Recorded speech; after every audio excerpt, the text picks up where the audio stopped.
Pabandykime įsivaizduoti. Sukurti gerai diversifikuotą investicijų portfelį nuo nulio. Tai reikalauja ir laiko, ir nemažai žinių. Tiesa? Na, tai yra klasikinė dilema, su kuria susiduria daugybė pradedančiųjų ir netgi patyrusių investuotojų. Būtent todėl šioje apžvalgoje mes ir gilinamės į sprendimą, kuris, galima sakyti, pakeitė žaidimo taisyklės. Fondai ir biržoje prekiaujami fondai, arba ETF, yra būdas investuoti be to nuolatinio streso, renkantis atskiras akcijas.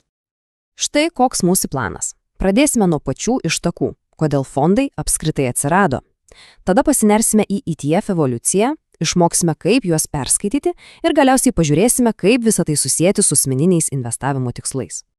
Gerai, tai nuo ko viskas prasidėjo? Ogi nuo genialiai paprastos minties. Kodėlgi nesujungtų daugybė žmonių lėšų, kad būtų galima pasiekti tai, ko vienas žmogus tiesiog negalėtų? Ir žinote, ši idėja tikrai nėra nauja. Pagalvokime, dar 18 amžiuje olandų pirkliai suprato, kad sujungus pinigus galima pasidalinti riziką, jei koks laivas nuskęstų. Šis paprastas principas bėgant laikui evoliucionavo ir 20 amžiuje Amerikoje atsirado modernūs fondai, kurie ilgainiui tapo, tiesiog masinė priemonė kaupti pensijai. Ir koks viso to mastas šiandien? Tiesiog milžiniškas. Vien JAV investiciniai fondai valdo trilijonus dolerių. Tai puikiai parodo, kaip stipriai šis bendro laivo principas demokratizavo investavimą milijonams žmonių. Bet istorija ties čia tikrai nesibaigia. Rinkoje atsirado dar efektyvesnis, lankstesnis ir, kas svarbiausia, pigesnis būdas investuoti kolektyviai. Tai ETF-ų revoliucija. Gerai, tai kaip veikia tas klasikinis investicinis fondas? Iš esmės, viskas paprasta. Daug žmonių suneša pinigus į bendrą katilą, valdytojas juos investuoja, o dienos pabaigoje apskaičiuojama, kiek vertas vienas fondo vienetas. Visi pirkimai ir pardavimai vyksta būtent už tą vieną dienos pabaigos kainą. O štai ETF veikia šiek tiek kitaip. Nors tai irgi fondas su diversifikuotu portfeliu, juo prekiaujama biržoje visos dienos metu, lygiai taip pat kaip bet kuria akcija. Būtent šis lankstumas, galimybė pirkti ar parduoti bet kurio prekybos metu ir yra esminė ETF inovacija. Ir štai čia išryškėja patys svarbiausi skirtumai. ETF siūlo prekybą realų laiku, o ne tik dienos pabaigoje. Dažniausiai jie valdomi pasyviai, tai yra tiesiog seka rinkos indeksą, o tai leidžia drastiškai sumažinti mokesčius. Būtent šis lankstumo, mažų kaštų ir skaidrumo derinys ir pavertė juos tokiais populiariais. Bet kodėl tas pasyvus valdymas, kurį naudoja dauguma ETF, yra toks svarbus? Ši citata viską pasako. Bandyti nuolat būti protingesniam už visą rinką yra, švelniai tariant, neįtikėtinai sunku. Ir skaičiai tai tik patvirtina. Jei pažiūrėtume į ilgus laikotarpius, pavyzdžiui 15 metų, didžioji dauguma virš 80% aktyvių fondų valdytojų tiesiog nesugeba aplenkti savo rinkos indekso. Ką tai reiškia investuotojų? Ugi tai, kad paprasčiausiai sekant rinką per pigų ETF, rezultatai dažnai būna geresni. Gerai, dabar kai žinome, kas yra ETF ir kodėl jie tokie veiksmingi, pereikime prie praktikos. Kaip suprasti, kas slepiasi už tų ilgų ir atrodytų painių pavadinimų?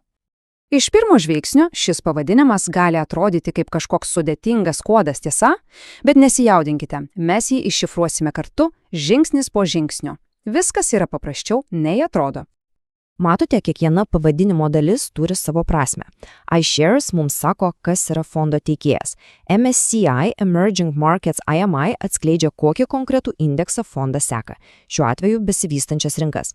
UCITS yra labai svarbus europinis standartas, reiškiantis kokybę ir saugumą. Na, o pabaigoje esantis AC nurodo, kad fondas yra kaupiamasis. Tai reiškia, kad visi dividendai yra automatiškai reinvestuojami atgal į fondą.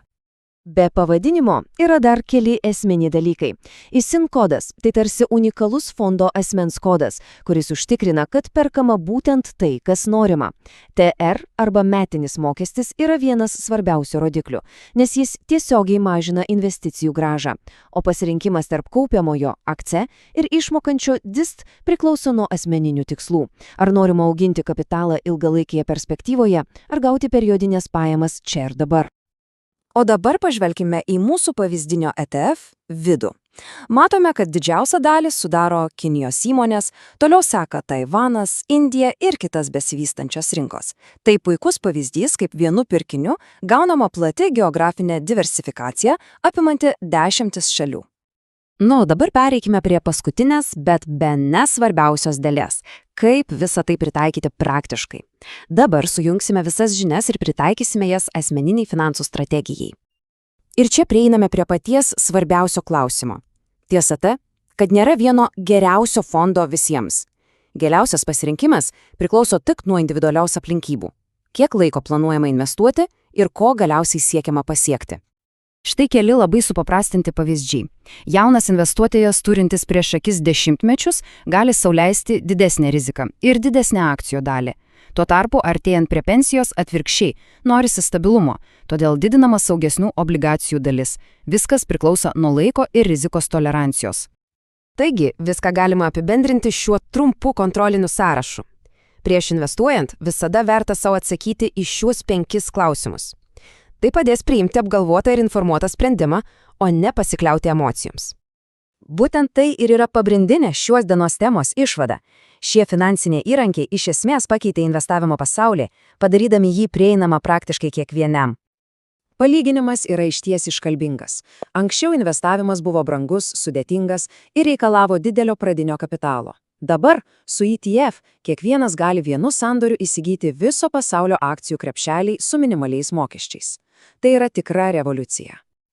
Grįžtant prie tos bendro laivo metaforos, fondai ir ETF leidžia visiems plaukti kartu su rinka, o ne bandyti ją aplenkti. Tai kelias, kuris ilgalaikėje perspektyvoje pasirodė esant vienas patikimiausių. Lieka tik klausimas, ar laikas įlipti į šį laivą.